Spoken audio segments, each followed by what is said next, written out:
Good afternoon, sir. I'm Darwin C. Bonifacio from BS Criminology 3-1. Police plans and operations. Planning is important. It develops an imperative for environmental scanning and situational analysis. It trains good commanders to hone forecasting and prioritization skills. The global environment in which government in general and the police in particular find themselves in challenges the decision-making skills of the police commander. This is especially true at the cutting-edge level of policing. The state of readiness can be achieved through a well-orchestrated and properly executed plan. Design and plan comprise the unmistakable language of nature.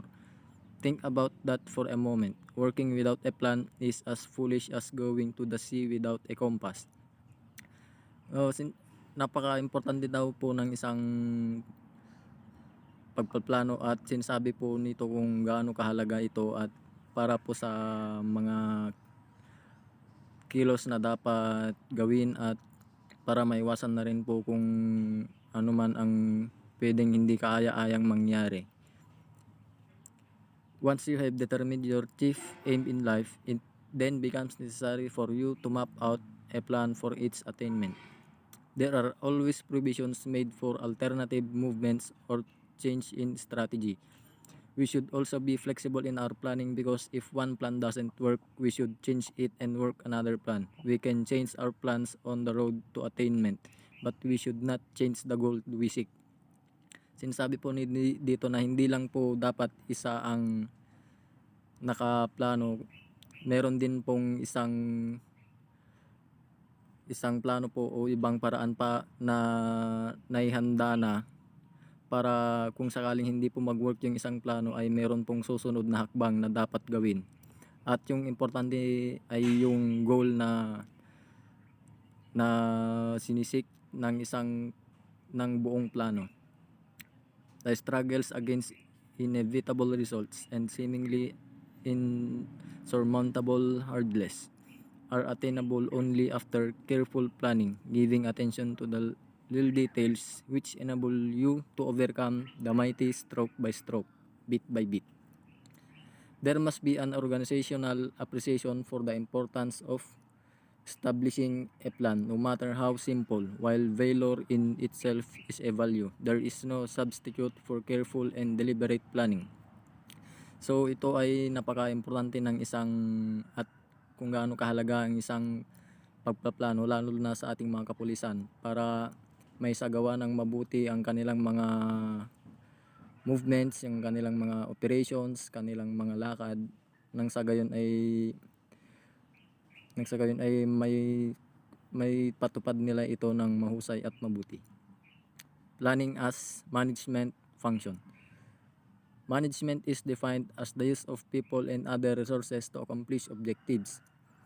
This definition is applicable to all organizational structure, both profit-oriented and non-profit. The process of management is as important to the effective functioning of any organization. Management involves in the creation of an environment in which people can most effectively use other resources to reach stated goals. It involves the implementation to 4 basic functions which play a role in the operations of all organizations. Henri Fayol, a French management theorist and practitioner, is credited with identifying these 4 basic functions of the managerial process. Ito ay yung mga 4 basic functions of management ayon kay Henri Fayol. 1 is planning, 2 is organizing, 3 is leading, and 4 is controlling. Planning can be defined as the process by which managers set objectives, assess the future, and develop courses of action to accomplish these objectives. All managers are involved in planning activities. Organizing is the process of obtaining and arranging people or staffing and physical resources to carry out plans and accomplish organizational objectives. It is a continuing process in any organization. Leading is a critical activity in all organizations. It can be defined as the act or motivation or causing people to perform certain tasks intended to achieve specific objectives. It is the art of making things happen. Controlling. It can be defined as the continual analysis and measurement of actual operations against the established standards developed during the planning process. So ito yung definition of planning. Planning can be defined as the process by which managers set objectives, assess the future, and develop courses of action designed to accomplish objectives. It also includes determining appropriate objectives and the optimum timetable for achieving them.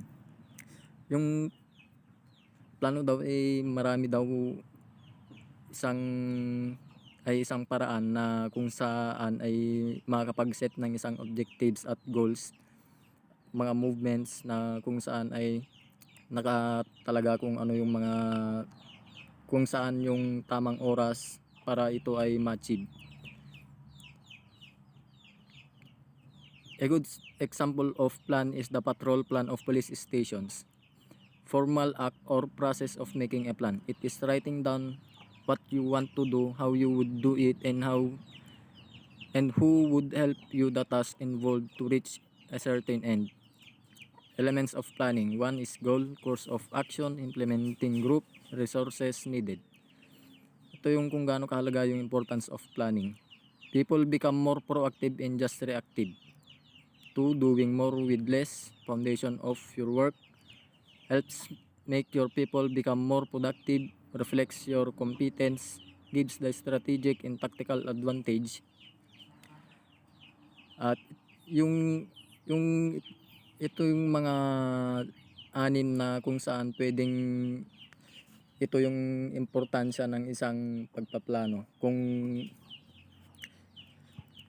na dapat gawin at ng ating mga kapulisan na nakakatulong sa kanilang mga operasyon para may sagawa nila ito ng mabuti. Skills needed for planning. Ito yung mga kinakailangan sa isang magandang pagpaplano daw. Good analytical thinking. 2, forecasting. 3, prioritizing. 4, sound objective setting. 5, contingency planning and crisis management. 6, monitoring. 7, documenting. 8, flexibility. And 9, interoperability. Yun yung mga skills na kailangan ng isang pagpaplano para may sagawa at maging matagumpay at para hindi magka-problema, at kung magkakaproblema man ay doon nila malalaman kung ano pa yung mga dapat nilang gawin. Steps in planning process. Define the overall purpose of goal. Make sure that your objectives align with support the overall purpose. Develop a forecast. Make sure that your forecast plan supports the overall purpose. Determine action steps. Make sure that your action steps support the overall purpose. Develop a contingency plan.